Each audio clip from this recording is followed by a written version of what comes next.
안녕하십니까. 예사랑교회 심호하고 있는 김경준 목사입니다. 오늘은 베드로를 믿어준 예수님이란 제목으로 말씀드리겠습니다. 본문은 요한복음 21장 15절에서 17절입니다. 제가 봉독하겠습니다. 저희가 초반 먹은 후에 예수께서 시몬 베드로에게 이르시되 요한의 아들 시몬아 내가 이 사람들보다 나를 더 사랑하느냐 하시니 가로되 주여 그러하외다 내가 주를 사랑하는 줄 주께서 아시나이다. 가로사대 내 어린 양을 먹이라 하시고 또 두 번째 가로사대 요한의 아들 시몬아 네가 나를 사랑하느냐 하시니 가로되 주여 그러하외다 내가 주를 사랑하는 줄 주께서 아시나이다. 가로사대 내 양을 치라 하시고 세 번째 가로사대 요한의 아들 시몬아 내가 나를 사랑하느냐 하시니 주께서 세 번째 내가 나를 사랑하느냐 하심으로 베드로가 근심하여 가로되 주여 모든 것을 아시오매 내가 주를 사랑하는 줄을 주께서 아시나이다. 예수께서 가로사대 내 양을 먹이라. 아멘. 제가 저번 설교 말씀을 이사야가 본 메시아에 관해서 말씀을 드렸습니다. 특별히 그 이사야 61장 1, 2절은 예수님이 자기 고향 나사렛에서 처음 읽고 설교하신 말씀이죠. 거기에 보시면은 메시아가 와서 가난한 자에게 복음을 전파하고 또 포로된 자에게 자유를 선포하고 눌린 자에게도 자유를 선포한다. 이러한 말씀이 있습니다. 자유가 두 번이나 되풀이된 굉장히 강조가 되는데요. 우리가 이 포로됐다 혹은 눌렸다는 이 말을 좀 생각하면서 오늘 말씀을 드리겠습니다. 베드로가 처음 어떻게 예수님을 만났는가 이것을 요한복음 1장이 기록하고 있는데요. 이 안드레와 요한이 처음 그 세례 요한의 제자로 나오고 그 세례 요한이 그 예수님을 이제 하나님 어린 양 메시아로 소개함으로써 안드레와 요한이 예수님의 제자가 되었습니다. 그래서 안드레는 곧 예수님이 메시아다는 것을 확신하고 자기의 형 시몬을 찾아가서 예수님이 메시아라고 소개하게 됩니다. 그래서 시몬을 데리고 와서 예수님에게 소개했는데요. 이 시몬이라는 이름이 야곱의 12 아들 중에 두 번째 아들인데 시몬과 레위는 성격이 굉장히 과격하고 급한 그런 성격이죠. 그래서 베드로가 이 복음서 읽어보면 굉장히 충동적인 성격이고 성급한 그런 성격이기 때문에 시몬과 잘 맞습니다. 그런데 예수님이 이 시몬을 만나가지고 네 이름이 시몬인데 앞으로 내 이름을 게바로 부르겠다라고 이렇게 말씀합니다. 게바라는 것은 반석이라는 그런 뜻의 아람어인데요. 헬라어로는 베드로라고 이렇게 우리가 번역할 수 있습니다. 그러니까 베드로와는 전혀 맞지 않는 반석이라는 이름을 주었습니다. 그래서 우리가 복음서를 보면 이 시몬이 항상 서두르고 자기가 먼저 나서고 실수하고 이 약점투성이라고 할 수 있는 그런 인간인데 이 시몬을 예수님은 앞으로 네가 교회의 반석과 같은 존재로 기둥과 같은 존재로 교회를 이끌 거다는 것을 미리 이야기하고 베드로를 격려함으로써 베드로와의 만남을 시작하십니다. 베드로는 복음서 전반을 보면은 계속 실수 연발입니다. 그래서 베드로가 정말 반석이라고 하기는 참 어려운 그런 이름인데 예수님은 그를 베드로라고 반석이라고 불러주셨습니다. 그래서 이 마태복음 16장에 보면은 예수님이 이제 예루살렘 가기 전에 마지막 가기 전에 이제 갈릴리 북쪽으로 여행을 하죠. 가이사랴 필리포에서 예수님이 제 아들에게 질문합니다. 너희는 나를 누구라고 하느냐? 아주 핵심적인 질문인데요. 여기도 베드로가 먼저 턱 나서가지고 주는 그리스도시요 살아계신 하나님의 아들이라고 고백합니다. 그리스도라는 것은 헬라어고 그 히브리어는 메시아가 되겠죠. 주가 당신이 메시아고 하나님의 아들이다 이렇게 아주 엄청난 신앙 고백을 하는데 예수님이 네가 베드로인데 이 반석 위에 교회를 세우겠다라고 말씀합니다. 베드로가 반석이 아니에요. 왜냐하면 헬라어로 보면 베드로는 남성 성격적인 그런 용어고 반석은 여성격입니다. 그러니까 똑같지 않죠.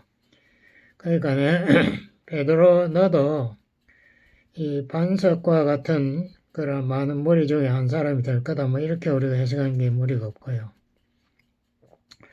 베드로와 같은 신앙 고백을 하는 사람들 위에 신앙 고백 위에 교회를 세우겠다로 일반적으로 그렇게 해석합니다. 근데 베드로가 어떻게 이것을 해석했나? 우리가 베드로전서 2장 4절을 보면은 베드로가 이것을 이렇게 해석했습니다. 우리 성도님들이 다 이 하나님이 거하시는 성전의 산돌인데 거기에서 가장 기초석이라고 할 수 있는 그 가장 중요한 돌, 그분이 바로 예수님이다 라고 베드로전서 2장 4절은 말하고 있습니다. 다시 말하면 가장 기초되는 이 반석은 바로 예수님이다 라고 베드로는 이것을 해석하고 있습니다. 그러므로 천주교가 베드로 위에 교회를 세웠다는 그런 주장은 상당히 좀 성경 문맥에 맞지 않습니다.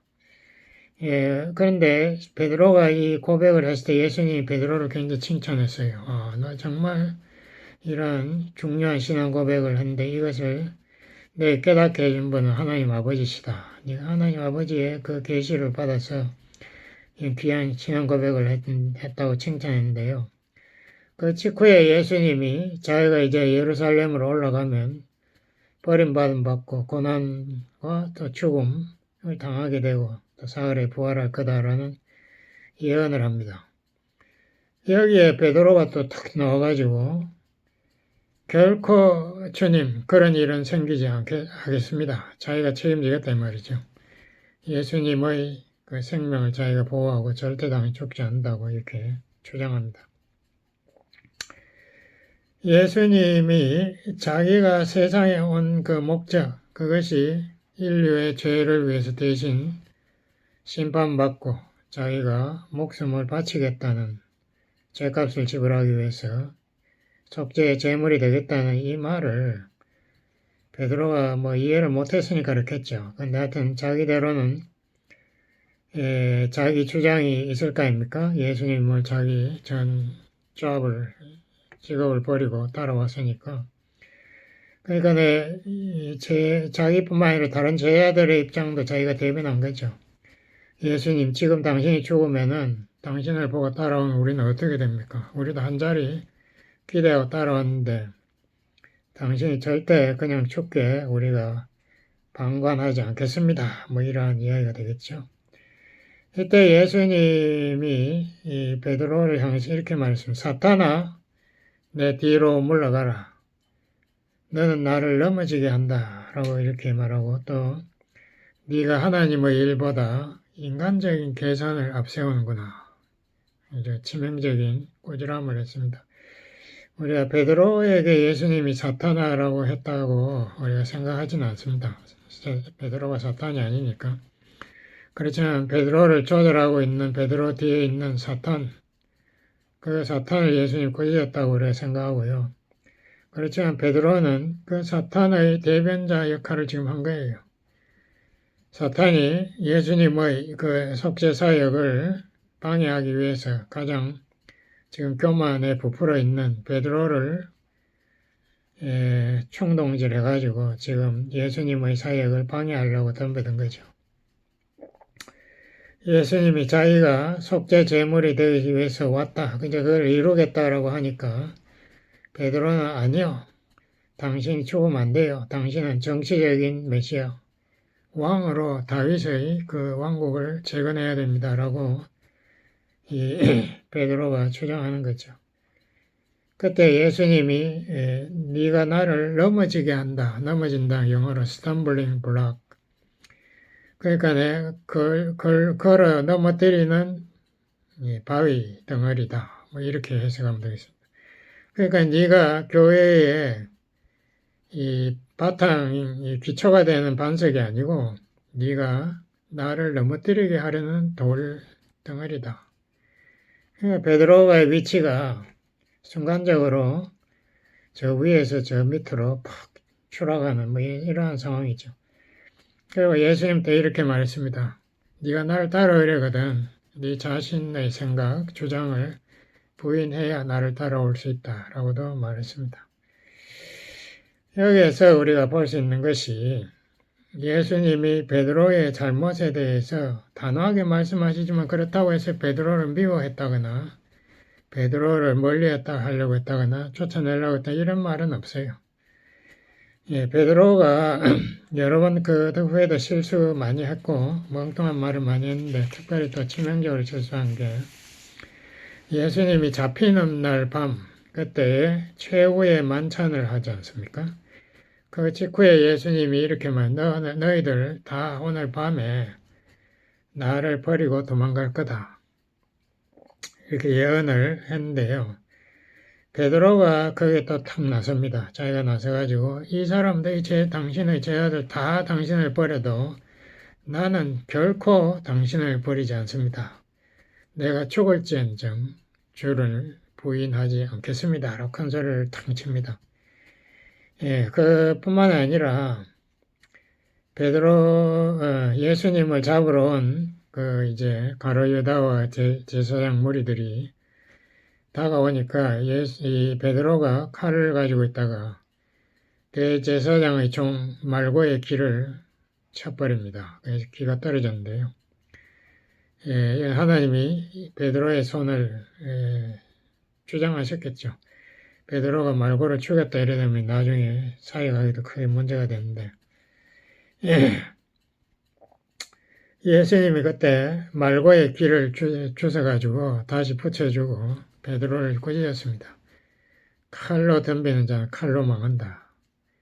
그리고 내가 원하면은 지금 12사단 그러니까 7만이 넘는 천사를 당장 부를 수 있는데 내가 일부러 죽으려고 왔기 때문에 죽는 건데 네가 나서면 어떻게 되느냐라고 꾸짖습니다. 이때 예수님의 제자들은 다 예수님 버려두고 다 도망가 버리죠. 그런데 예수님이 이제 잡혀가지고 대제사장 가야바의 집에서 치조를 받으며 곧 이 고난을 이제 뭐 주먹으로 때리고 뺨을 때리고 뭐 침을 뱉고 이렇게 당하는 그 상황에서 온 사람들이 베드로를 알아봅니다. 너 예수 한 무리였던 거 내가 안다는 식으로 그 여자 종이 또 베드로를 공격을 합니다. 너 말투도 갈릴리 그 사투리 말투 아니냐 뭐 이렇게 할 때 베드로가 깜짝 놀래가지고 자기는 예수를 모른다, 예수 관계없다라고 부인하고 세 번째는 예수를 저주하면서 자기는 예수와 관계없다라고 강력하게 부인했습니다. 그래서 달기 울었다라고 했는데 예수님이 최후의 만찬 후에 너희들 다 나를 버린다 베드로가 아니라고 했을 때에 네가 세 번 나를 부인하고 난 후에 닭이 울 거다. 근데 닭이 그때 다 울었거든요. 베드로가 생각나죠. 그 순간에 예수님이 자기를 쳐다보고 있는 것을 베드로가 눈이 부딪혔습니다. 그때 베드로의 양심이 크게 움직인 거죠. 베드로가 깜짝 놀랐어요. 내가 무슨 짓을 했나. 내가 그까지 목숨을 위해서 예수님을 버리다니. 그래서 그 뒤뜰에서 뛰쳐나가가지고 밖에 나가서 구석에 숨어가지고 통곡을 했다라는 기록이 요한복음에 있습니다. 이렇게 베드로가 정말 예수님의 어떤 신뢰의 대상으로서 너무나 비참하게 여러 번 실패를 하는 것을 볼 수 있죠. 그런데 누가복음 22장 31절 32절에 보면 예수님이 또 이런 말씀을 했다는 것도 기록되어 있습니다. 예수님이 베드로가 자기를 자기를 부인할 것을 말씀하시면서 이렇게 말씀합니다. 사탄이 밀 까부르듯이 너의 믿음을 쓰러뜨리려고 나에게 간청했다. 이렇게 밀 까부른다는 거 알지 않습니까? 겨가 바람에 날아가게 이 키를 가지고 이렇게 밀을 하늘에 날리는데요. 베드로를 그렇게 사탄이 쥐고 흔들었다는 거죠. 베드로가 그 순간 정말 자기가 실망해서 자기 자신에 대해 낙담해서 자살할 수도 있었을 거예요. 예수님을 영원히 버리고 혼자 숨어 버릴 수도 있었는데 어떻게 돌아왔나? 여기 예수님이 이렇게 말합니다. 너의 믿음이 무너지지 않도록 내가 특별 기도하였다라는 이런 말을 또 베드로에게 하십니다. 그러니까 여기에서 우리가 정말 하나님의 그 심정을 우리가 들여다볼 수 있어요. 우리 하나님은 우리가 끊임없이 죄를 범하고 하나님 실망시켜드려도 우리 하나님은 우리에게 실망한다는 말 없습니다. 우리는 하나님은 끝까지 우리를 신뢰하시고 우리를 위해서 끝까지 도와주시려고 하시죠. 우리를 사랑하시기 때문에. 그러니까 예수님이 하나님 오른쪽에서 중보기도 무슨 기도하시나? 우리의 믿음을 위해서 지켜주려고 끝까지 우리를 위해서 계속 지금도 기도하고 계시는 거예요. 베드로 위해서 기도한 예수님 우리를 위해서도 끊임없이 기도하는 이게 기독교의 핵심입니다. 우리 하나님은 우리가 아무리 많은 죄를 짓고 우리가 정말 결점투성이의 모양으로 하나님 앞에 나타나도 우리를 부인하거나 우리를 야단치고 우리를 분노하거나 우리에게 분노하거나 그렇게 하지 않는다 이거죠. 이 모습을 잘 예수님이 그렸는데 탕자에 비유해서 그렇게 말해. 탕자가 정말 아버지 재산을 다 탕진하고 장녀들과 뛰놀다가 돈이 떨어지니까 돼지우리에서 돼지하고 같이 살다가 이제 거지가 돼서 돌아오는데 탕자 아버지가 오히려 탕자를 먼저 보고 쫓아가지 않습니까? 탕자가 머리 푹 숙이고 오는데 쫓아가서 탕자가 입 맞추고 탕자에게 제일 그때 준비한 아버지가 미리 준비했던 제일 좋은 옷을 가져오라. 그래서 탕자를 완전히 자기 아들로 돌려놓거든요. 그리고 큰 잔치를 베풀어서 기뻐하자. 거기에서 제가 여러 번 말했지만 왜 아버지가 탕자에게 잘못한 것을 한 번이라도 지적하고 야단 안 치나? 저 같으면 최소한 내 말을 했겠어요. 네가 앞으로 또 그따위 짓 하려면 들어오지 마라. 네가 나하고 아빠하고 완전히 단단히 맹세하고 이제 들어온 뭐 이런 말을 아빠가 하지 않네. 그냥 자기 아빠의 사랑이 옛날에 탕자가 집 나갈 때 전이나 지금이나 똑같다, 변함없다는 그거를 아버지가 보여주지 않습니까? 예수님의 베드로를 대하는 거 보면 똑같은 거예요. 예수님이 베드로에게 네가 수혜자로서의 자격이 있느냐? 어? 네가 그렇게 행동해서 다른 사람에게 얼마나 나쁜 영향을 미쳤겠는가? 뭐 이런 말 한마디도 없지 않습니까? 예수님은 베드로에 대한 사랑이 조금 더 변하지 않고 그에 대한 신뢰도 조금 더 변하지 않은 것을 볼 수 있습니다. 그리고 예수님이 그 누가복음 22장에서 이렇게 베드로에게 말해요. 네가 회개한 후에 네가 나를 부인할 것을 미리 이야기하고 회개한 후에 네 형제들을 굳게 하여라. 굳게 하라. 그러니까 베드로가 자기 자신에 대해서 너무나 낙담하고 큰 실망을 했을 건데 오히려 베드로에게 일거리를 주는 거예요. 너가 수제자의 그 역할을 다시 수행하라. 응? 내 형제들을 그 신앙을 굳게 하라. 예수님은 그냥 용서 정도가 아닙니다. 베드로에 대한 신뢰가 조금 더 변하지 않았어요. 네가 수제자로서의 역할을 네가 감당할 것을 나는 믿고 있다. 이렇게 예수님이 말하고 있습니다. 그 예수님이 이제 십자가에서 돌아가신 후에 사흘 후에 부활하지 않습니까? 그때 베드로가 너무나 자기가 큰 소리 쳤던 거 이런 거 창피하기도 하고 자기도 양심인데요.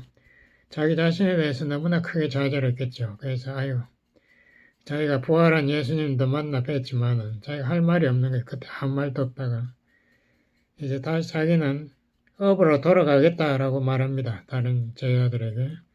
그래서 제자 몇 사람하고 같이 갈릴리에 이제 배 타고 고기 잡으러 나가요. 근데 그 새벽에 예수님이 찾아오신 거예요. 그것은 베드로가 처음 예수님 만날 때, 그 갈릴리에서 만날 때 그 분위기를 다시 회상시키는 그런 상황인데요. 또 물고기를 못 잡았는데 또 예수님 말씀 듣고 엄청나게 많은 물고기를 잡게 해서 예수님이 오셨다는 것을 확인시키고 베드로를 도와주시는 예수님의 그 사랑은 조금 더 변함이 없다는 걸 보여줍니다. 그리고 예수님이 베드로에게 이 세 가지 질문만 하는 거예요. 네가 왜 그랬니? 뭐 앞으로 정신 차려? 뭐 이런 말 없고 네가 나를 사랑하느냐? 왜냐하면 이게 예수님에게는 제일 중요한 말이거든요. 네가 나를 사랑하면은 나는 너를 끝까지 믿겠다. 이게 정말 이 관계, 사랑의 관계는 우리 기독교에서 가장 핵심적인 이 강조점입니다. 베드로가 예수님의 사랑, 이 때문에 자기 목숨을 나중에 십자가에 거꾸로 박혀서 자기는 자격이 없다고 해서 거꾸로 박혀서 죽습니다. 그러니까 예수님의 그 사랑이 베드로의 삶을 이끌었죠. 바울이 그런 말이죠. 주님의 사랑이 나를 영어로는 컨트롤한다. 정말 주님의 사랑 그것이 자기의 삶의 목적이고 동기다. 베드로도 똑같은 말이에요. 네가 나를 사랑하느냐? 그렇게 베드로가 사랑한 거 주님 아시지 않습니까? 그러니까 내 양을 치라. 그러니까 네가 나를 사랑하기 때문에 나는 너에게 이 귀한 사역, 이 생명 사역을 맡기겠다. 어부 사역, 사람 낳는 어부 사역을 맡긴다. 신뢰를 다시 예수님이 확인하는 사역. 베드로에게 신뢰 깨진 게 없어요. 예수님 끝까지 똑같은 신뢰로 베드로를 믿고 있습니다.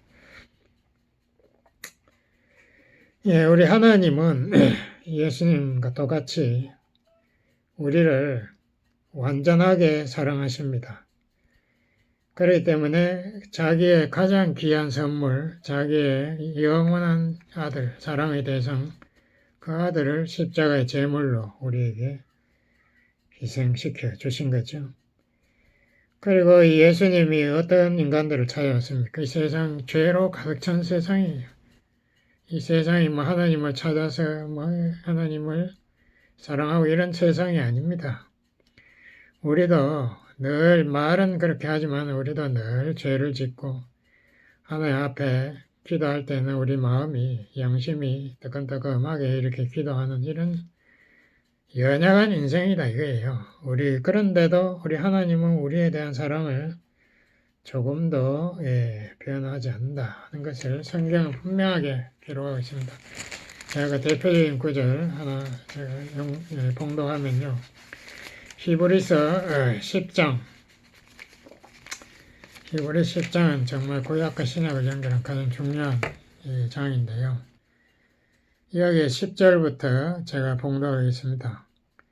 예수 그리스도의 몸을 단번에 들이심으로 말미암아 우리가 거룩함을 얻었노라.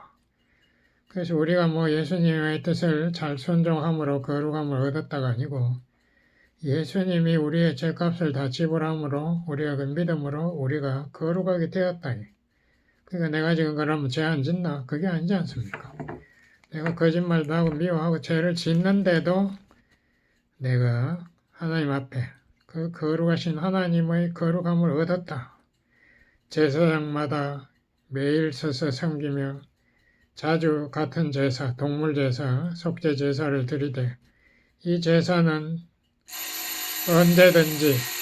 언제든지라는 것은 결코 never, 절대로 죄를 없게 하지 못하거니와 그러니까 동물 제사는 예표에 손가락에 불과한 거니까 동물이 죽었다 우리 죄가 왜 씻어집니까? 구약은 예표예요. 오직 그리스도는 죄를 위하여 한 영원한 제사를 드리시고 한번 영원한 제사 다시 올 필요가 없는 거예요. 제사를 세상 죄를 위해서 자기 몸을 제사로 드리시고 하나님 우편에 앉으사 그 후에 자기 원수들로 사탄 자기 발등상이 받침이 되게 하실 때까지 기다리시나니 저가 한 제물로 자기 몸을 제물로 거룩하게 된 자들을 영원히 온전하게 하셨느니라. 그러니까 예수 믿는 우리는 이제 영원히 완전하게 되었다. perfect. 이게 우리가 잘나서 그런 게 아니지 않습니까? 우리 하나님이 완전한 제물 예수님을 우리 죄를 위해서 내놓았다. 이 세상에 그 누구도 우리의 죄 문제를 해결할 수 없는데 하나님의 아들, 죄 없는 하나님 아들이 우리의 죄를 완전히 해결하시고 십자가에서 해결하셨다. 또한 성령이 우리에게 증거하시되 주께서 가라사대 그날 후로는 저희와 세울 언약이 이것이라 하시고 내 법을 저희 마음에 두고 저희 생각에 기록하리라 하시네. 그러니까 성령이 우리 마음에 계셔서 우리에게 하나님의 뜻을 알게 하시고 또 저희 죄와 저희 불법을 내가 다시 기억하지 아니하리라. 하나님 못하는 것 중에 하나가 이겁니다. 우리의 과거의 죄, 혹은 현재의 죄, 미래의 죄를 하나님은 기억하지 아니한다. 왜냐? 완전한 속죄 제물이 바쳐 있기 때문에 우리 하나님이 용서해버렸거든요. 우리 하나님이 용서하면 끝이에요. 다시 죄 어쩌고 저쩌고 하지 않습니다. 이것을 우리의 죄를 사하셨은즉 다시 죄를 위하여 제사 드릴 필요가 없느니라. 이 히브리서 10장은 너무나 잘 하나님의 용서를 설명하고 있습니다.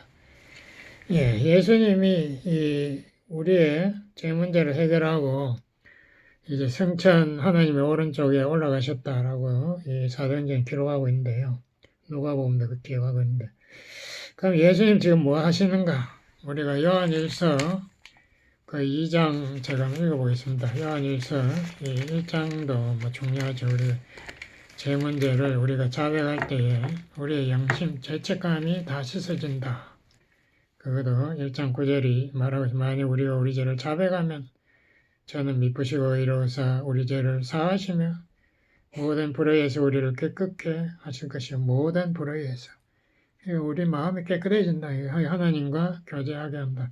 2장 1절 나의 자녀들아 내가 이것을 너희에게 쓰면 너희로 죄를 범치 않게 하려 함이라. 그러니까 죄를 범할 때에 우리 마음에 죄책감이 확 들어오니까 하나님과 교제가 방해되는데 만일 누가 죄를 범하면 아버지 앞에서 우리에게 대언자, 변호사가 있으니 곧 의로우신 예수 그리스도시라. 저는 우리 죄를 위한 화목 제물이니 우리만 위할 뿐 아니라 온 세상의 죄를 위하심이라.